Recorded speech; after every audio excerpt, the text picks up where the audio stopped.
Hello, my name is Captain Terry Ellison, and I'm an officer of the Salvation Army here in Duluth, Minnesota, along with my husband Brian, who you will hear from in a few minutes. Thank you for tuning in. I wanted to tell you a little bit about what goes on within the walls here at the Salvation Army, maybe more than you even knew. As officers of the Salvation Army, we are administrators and pastors. You may not know this, but the Salvation Army is a church. We meet every week on Sundays at 11 o'clock.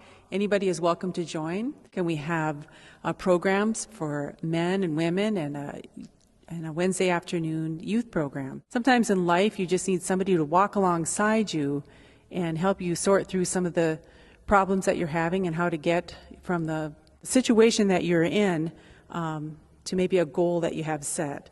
Other services that we have that you may be familiar with are housing, emergency assistance, and a Monday through Friday feeding program. Our Monday through Friday feeding program is so much more than just a full belly.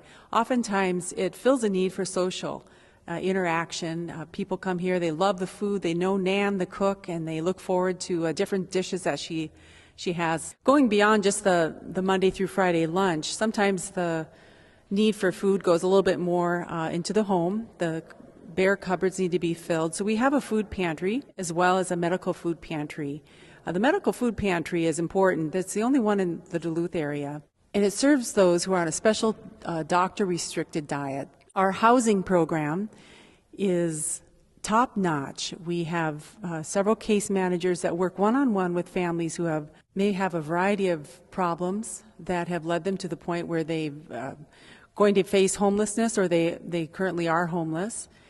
Our emergency assistance helps people in the Duluth area when they may face a situation where they need help with their rent or their water or utilities are about to be shut off. There are many times when a person is right on the verge of becoming homeless, but receiving a little bit of assistance can help them to bridge that gap and remain in their own apartment or home. So this gym is not just used for basketball. As you can see, it is filled with toys and food. Christmas time, this place is alive with workers filling orders for applications of families that are looking for a little extra assistance at Christmas time. Maybe they just need a little more food in their cupboard to have that Christmas dinner, or they're in need of some assistance to put some toys under the tree for their children.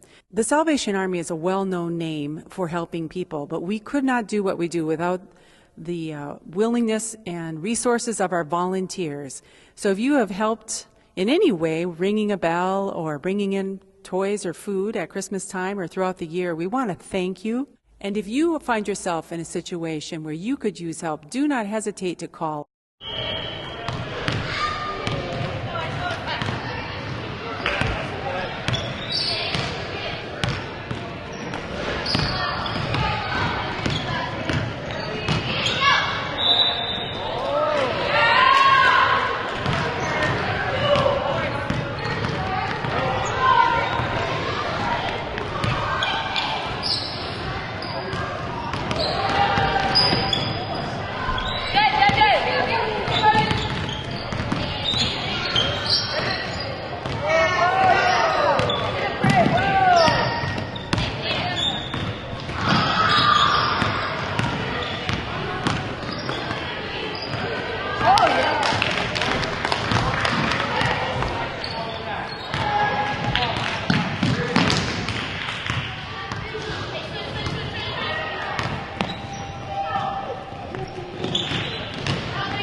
Hey, we hope you enjoyed that RBA game. We're so happy that you and your family are with us. I've been able to have a very good experience with basketball. I grew up with basketball, started in third or fourth grade. I don't remember exactly which grade, and all the way through high school. All my friends, we were all basketball players. I was able to learn just amazing things: teamwork, just the good competition, discipline. Well, one of the things that encourages me so much about our program in the RBA is that if we go beyond the competition, we go beyond just the discipline and all of those things that are good, but we take another step towards character with the marks of excellence, self-control and kindness and patience and those types of things. I remember as I grew up and as I was playing, I remember looking up to the players that were older than me, and so the opportunity for our kids to actually be involved with older kids, varsity kids that are playing, is incredible. In many cases, I'm sure it's inspiring enough that would push them to continue to try, to continue to work, to continue to dribble better, to shoot better, and all of those things. This is a good opportunity to say thank you to our coaches. They don't have to do this. For them to be able to speak into young people's lives is incredible. As I mentioned before, I have played basketball, and I remember growing up through the ranks and being so excited to play eventually my junior and senior year for my coach, for the coach that I looked up to. So we understand at RBA that coaches have an incredible opportunity to speak into young people's lives. Our coaches, we're proud of them, and we want them to understand how important their role is, that they can actually walk alongside parents and other RBA staff and even the refs, that we can learn just how important the marks of excellence are. Even how important it is to win and lose, and to win well, but also to lose well too. So we are forever grateful to the coaches. They continue to make an impact, and we understand that there are RBA kids that will want to be coaches in the future. I'm convinced that the young people through RBA are going to be able to learn life skills. They're going to learn things that will impact them and affect them on into adulthood. Discipline is very, very important. Sportsmanship is extremely important. Winning well or losing well, all of those things, as of course along with teamwork, all of those things are so critical to not just RBA and playing basketball, but when they get older and when they get out into the real world, as they say. And that's what we take a lot of joy in knowing, that these kids are not just playing basketball, they are learning life skills. They're learning what it will be like, or what it can be like as an adult. Because it's fun. Because I love to play sports. I've played baseball, and now I wanted to do basketball. Because I like it. I play it because it's fun and I really like it. Because I love it. Because I like basketball and it's really fun. Because it's fun and it's a sport, and my dad is coaching, so that's fun. I play basketball because it's really fun, and I love working as a team and playing this awesome game. I play basketball because it's fun, and I think every kid should play. It's just like something fun to do. It's fun to play with all my friends.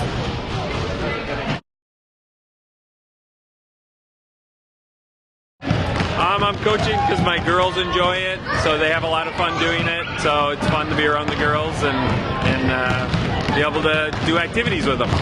I'm coaching Salvation Army this year to try to teach the kids a little bit about how to play basketball, and also to be good people and be good citizens. Just like working with kids. Getting older these days, so in order to stay involved with basketball, coach kids, my son, and friends of ours, so keeps me young at heart anyways, young at heart. I'm coaching because my daughter's playing, and because I love basketball, and because I love working with little girls in particular. I've got a lot of them at my house, my daughters, and I just want to see them come to love basketball, have fun doing it, and get better. I think it's great to be in the community and to see the girls. I wanted to help coach out the RBA. I saw they had a need, and I thought it'd be a fun opportunity. I coach because it's an opportunity just to pass on things that I learned and that were told to me when I was being coached, and just to see the kids grow. And I think from the beginning of the year to the end of the year, seeing how far they come and how much they gel as a team is really rewarding. To teach the game and help the players learn the game and have fun. Oh, it's so much fun to see the kids progress, and they're great kids, and we just have a lot of fun.